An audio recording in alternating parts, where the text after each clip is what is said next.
There are many who say, "Who will show us some good?" Lift up the light of your face upon us, O Lord. You have put more joy in my heart than they have when their grain and wine abounds. In peace I will both lie down and sleep, for you alone, O Lord, make me dwell in safety. It is Thursday, the 20th day of April 2023. Clive Walsh here, inviting you to join me as we take in our devotional thought for today.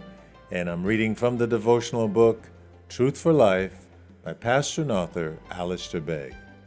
And today's devotional thought, designated for April 20th, is entitled Joyful Rest in a Frantic World.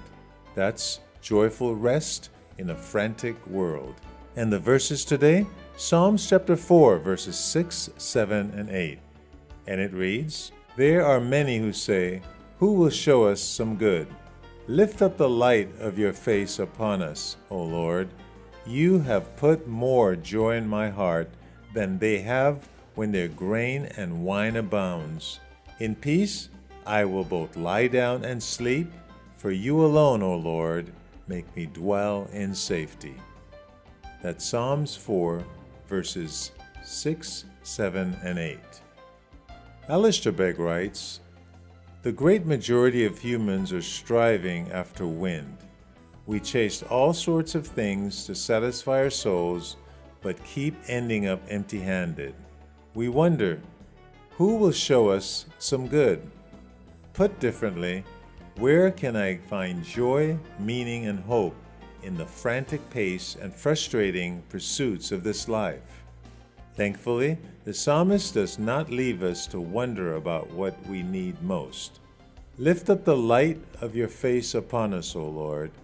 The great need of David's day and our day, thousands of years later, is to embrace and be embraced by the living God.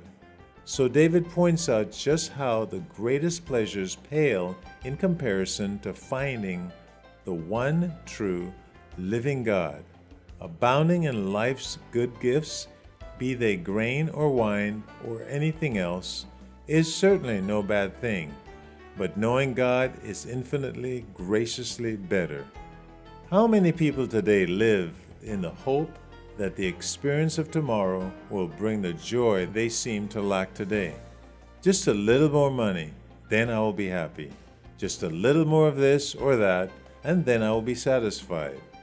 But it's not the promise of a nicer car, a bigger house, a perfect spouse, or a better job that truly gives us lasting peace and rest. There is only one way to be able to lie down and sleep in peace, content and secure. What makes such rest possible? You alone, O Lord, make me dwell in safety.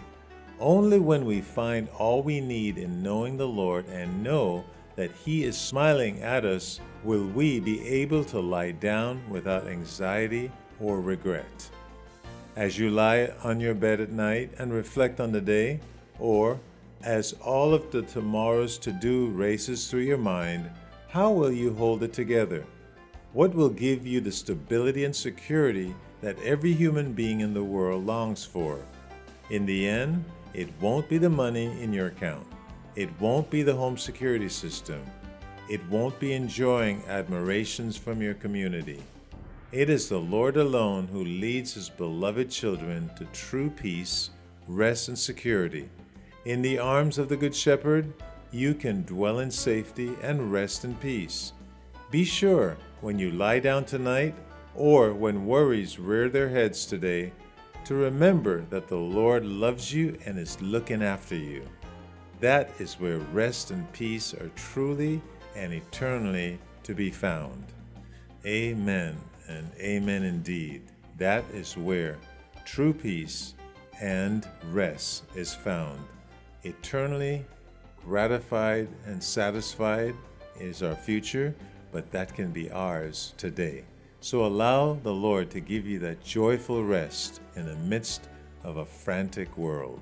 Well, Clive Walsh here, trusting that this devotional thought for the 20th day of April 2023 was a blessing to you, and it really brought about the knowledge of where true rest and peace comes from, and that is only in Jesus Christ. Well, those of you reading through the scriptures in a year, Daniel chapter 5, 6, and 7, and the book of Revelation chapter 7, Clive Welsh, may God richly bless you.